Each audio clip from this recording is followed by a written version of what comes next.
What's up, everybody? If you've been with my channel for a long time, then you've heard me mention Player's Choice before. You may have even seen a previous video where I visited Player's Choice, but you know, for those of you that are new to my channel, you're about to see a really amazing store. I think it's one of the best stores in the Myrtle Beach area. Definitely worth checking out if you're ever in this area, you know, whether you want to do pop hunting or if you're just in the collectibles in general.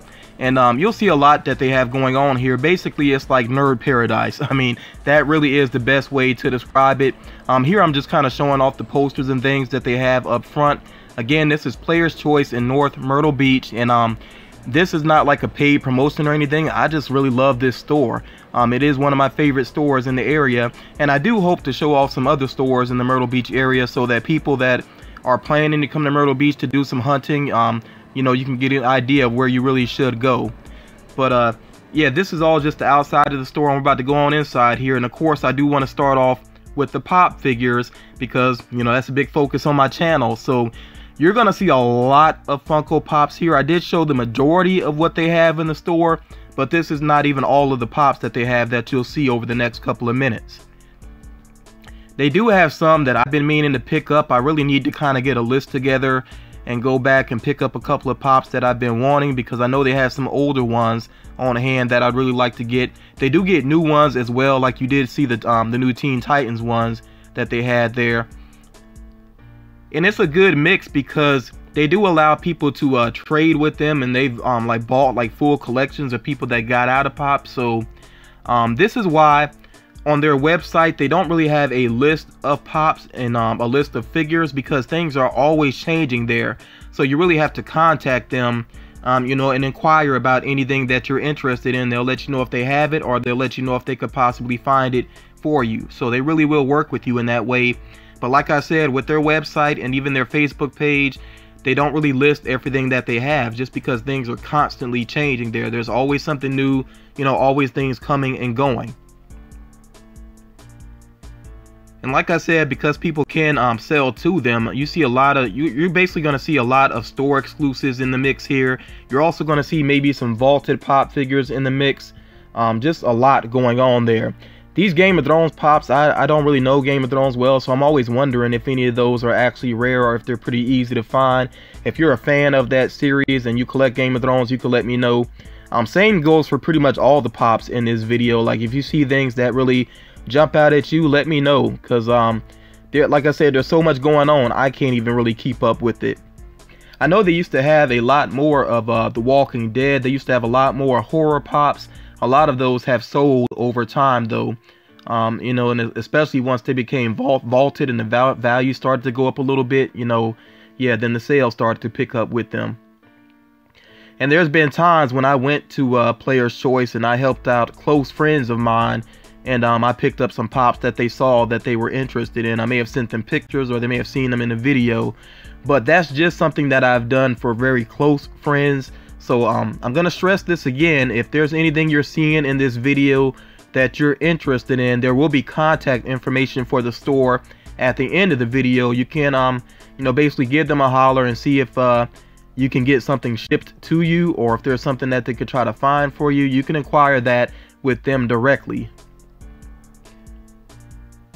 You know, even my close friends, I help them out sometimes, but you know, sometimes people see so much that they want from this store that it really adds up quickly to even to haul all those pops around and ship them off and everything. You know, you saw there just a second ago that Annabelle figure. It had a Second and Charles sticker on it. That was the first time I ever saw that, so that's why I kind of took a close look at it.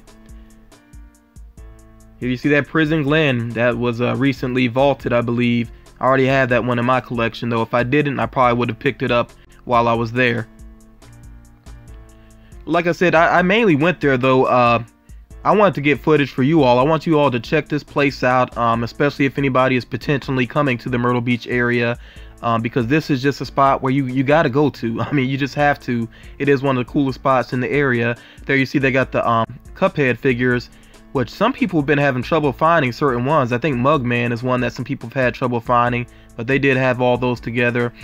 Sweet Tooth, that's one I might have to put on my list the next time I go there. I might have to pick up Sweet Tooth. Even though I'm not a Twisted Metal fan, I just like the design of that pop. It looks really good. And then you see that they're very well organized there. I didn't like dig through the boxes because to me, when you go there, it's really not necessary to do that because they are so well organized. So like the pop that you see up front, if there's something sitting behind it, more than likely it's going to be that same pop figure. So I appreciate it that they are very well organized in that way. You know, some stores you kind of have to dig through because things are just all over the place. This is a major change that has happened with Player's Choice, and kind of recently they used to have a separate store that would house their Disney figures. Now they have everything up under one roof. So they closed up that other location, and now pretty much everything from that store is being moved over to Player's Choice. So yeah, all their Disney figures are there together now. I know those Bugs Life figures, I want to say those aren't exactly easy to find anymore. And then some of these other Disney figures, even though they may be commons, you don't just find them in just any store. So it really is nice that they have such a cool selection here all together. And even the Minions, I'm not a fan of the Minions, but I was like, goodness, it seems like they have almost every Minion going on there except for some of the exclusives. There are a lot of them there. Oh, and with the Sesame Street ones, yeah, I know some people have trouble finding those. You saw earlier that they actually had not only Big Bird, but also the Flock Big Bird, which I was surprised to see that there. Yeah, they got some horror figures here. It's not as much as they used to have. They used to have like all the classic horror characters, but like I said, I think those really sold out. And they used to have the Universal Monsters ones as well, which I picked up a lot of those for friends in the past. So I don't think I saw any Universal Monsters ones this time, but still a great selection. Gigantor, I kind of like the look of that one. I don't think I'd seen that there before.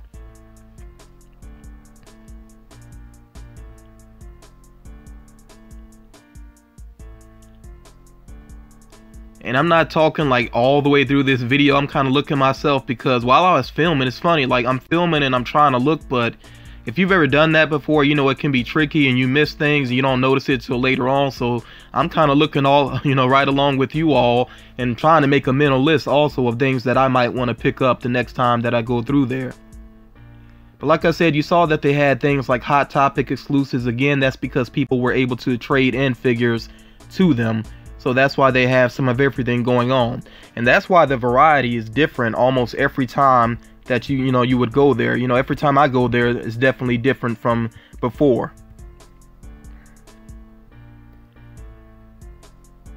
Now they got some figures up top here. These Entertainment Earth glow-in-the-dark silhouette figures. I hadn't seen these before up close. I don't think I'd seen them before, but they actually look kind of cool, even though they're old molds that they use. So I don't know, I might add maybe one of those to my collection.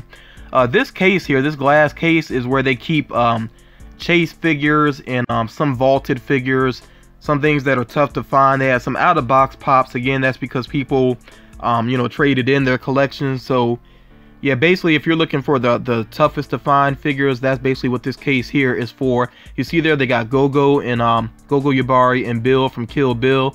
I think that's the first time I'd seen Bill up close. This Gabriel figure, I was trying to see exactly what it was all about. I don't think I'd seen this one before either, and I could see that it was a con exclusive. So yeah, this case changes pretty rapidly too. That April O'Neil figure, I want to say they've had that for a while, but they used to have Bebop and Rocksteady in there as well. At least one of those two guys, but apparently it sold. They got the Mr. Bean chase sitting up in there. That Joker figure sitting there probably because I want to say that Joker has been vaulted as well. So like I said, that case there was mainly for figures that have been vaulted and then also chases. So here you see some plushes. They got a rack there that's pretty much all Pokemon. The Nintendo rack here of the plushes is pretty amazing, and I'm not even big on plushes. I mean, sometimes I will play like a crane machine to try to grab some plushes just for the fun of it, but I don't really collect them or anything. But still, I was pretty impressed by this Nintendo rack here. Mostly Nintendo characters here. I think there's a few others in the mix, but they're really well designed. I mean, they look very accurate to the characters. They're very colorful. Yeah, I just like the look of them. And here you see Wario and Waluigi. I think those look awesome. And then they had a mix here, just kind of random ones, some DC ones, some Five Nights at Freddy's. you know, some of everything going on. And then they also, of course, has more than just Funko products. There you see some metals die cast. I'm not really big on those myself anymore, but you know, they still got a mix of those. You'll see here in just a second some body knockers as well, which I'm trying to remember which company makes those. Can't even remember right off the top of my head. I want to say NECA possibly. And then there's some figures that I tried to film, but because of the glare on the plastic, some things couldn't be seen very well. So trust me again when I say that what I'm showing you in this video is not everything that they have to offer. There really is even more going on. But yeah, some of it was just tough to film because of the lighting and the glare on the plastic. So here I saw these Suicide Squad action figures, which kind of snuck out. I don't think I'd really seen these around before, so that's why I was taking a close look at them. And they are by Funko. They don't really call them reaction figures anymore. In fact, this is the area in the store where they used to have a lot of reaction figures still, but I guess they basically sold those off. So you see the Rock Candy figures, you see the Dorbs, and I always get people telling me, you know, people kind of point out I don't really like Dorbs. I've heard that many times, but at least with their selection here, even though they'd have a lot of commons, like they have the Guardians of the Galaxy ones, they do also have some Dorbs that aren't as easy to find. You know, like here they got the Walmart exclusives, they have some specialty series ones, you know, good variety. This Johnny Bravo figure is actually made by Titans Vinyl. A lot of people keep asking me why aren't there more Cartoon Network pops. I think it is because Titans Vinyl must have an exclusivity deal going on. There you see some head knockers up top that look very accurate to the characters with the face sculpts. Street Fighter Knockout, they got Cammy there, which I didn't even realize that had released yet. That's made by Cryptozoic. They did the DC Bombshell statues as well.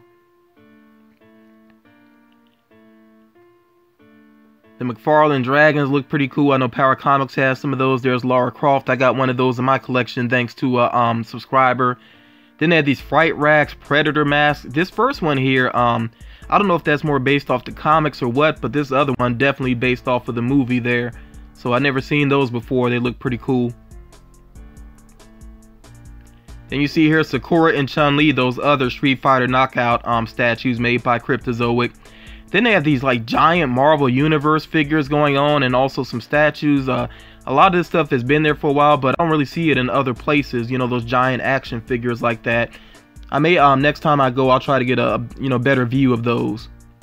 This quarter scale Predator action figure, I've seen this before at Power Comics, but I just want to take another look at it because it looks pretty cool. This case here is pretty awesome as well.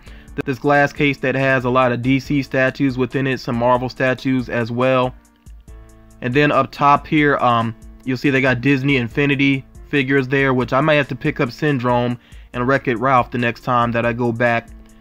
Again, I mainly went there just to film this time and kind of get an idea of what I might want to pick up next time I go. Here you see some Jim Shore figurines. They used to have these in their other store, but like I said, now it's everything up under one roof. So yeah, the Jim Shore figurines are there. And then that Death Note poster up there that caught my attention. Very cool. Something else awesome about Player's Choice is they actually have an arcade in the store. So this is not a separate location here. This is still inside of Player's Choice that they have these arcade games, and they have some awesome ones too, some really classic ones. Like you see their House of the Dead. It's pretty awesome. They got Spider-Man. I think they had the Avengers one too. I can't remember if that one was still in the mix. I'm not showing every single arcade game that they have there within this video, but I just want you to get an idea of it and see that, yeah, it is legit that they actually have an arcade right there inside of the store. This one is one of my favorites of all time, Turtles in Time. If I ever have a home arcade, which is kind of like a life goal for me to hopefully have a home arcade at some point, Turtles in Time would definitely be one cabinet that I would love to have. And there you see they got the original Turtles game as well. Got Mortal Kombat 2, that's a classic, obviously. And it looks great. That game, actually, the visuals have held up pretty well with the digitized graphics. Street Fighter 2, of course, and that's the original Street Fighter 2. Nothing added on, you know, the very original Street Fighter 2. And then they did add in one more game that I would love to own one day. It actually is right here, Alien versus Predator. That is an awesome arcade game. There's actually 2 different Predators that you could use, and then they have 2 human characters. So, you know, you get 4 options, and they are all of them are pretty awesome. Next time I go to Player's Choice, I really need to make sure I spend some time there and play some of these games and really check them out. Here's something else cool about their arcade games. Everything is 25 cents per play, and they actually have this little location next door, which is another, you know, separate arcade that seems to house, you know, a lot of the classic arcade games. So yeah, I thought this was pretty interesting, you know, to see this for the first time. And here they actually had Dragon's Lair as well, which, if you know Dragon's Lair, the original, is fully animated. Kind of a tough game because it doesn't give you a lot of guidance as to what you need to do with the controls. And I remember back in the day, it used to be like 50 cents or 75 cents per play. So yeah, it was rough. But you know, them having it at 25 cents per play makes it a lot more reasonable. So it's pretty cool that they have that. Now, I say it again, you know, I'll say it again, pretty much anything that a nerd or a geek could want, they pretty much got it up under one roof here. So they do have comics as well. Something I didn't show is that they also have a lot of Pokemon cards and Magic the Gathering and things like that. And they actually have events where people play those card games, like, and they battle against each other. I want to say with Magic the Gathering. There you see some pretty cool t-shirts, Deadpool. They got a lot of different t-shirts going on. They got some artwork. They got video games as well. You can you can buy and trade video games also for a lot of different classic systems. So definitely check this store out if you ever get the opportunity. Here's the contact information. Definitely let me know what you think about it down below in the comments. I think this store is amazing.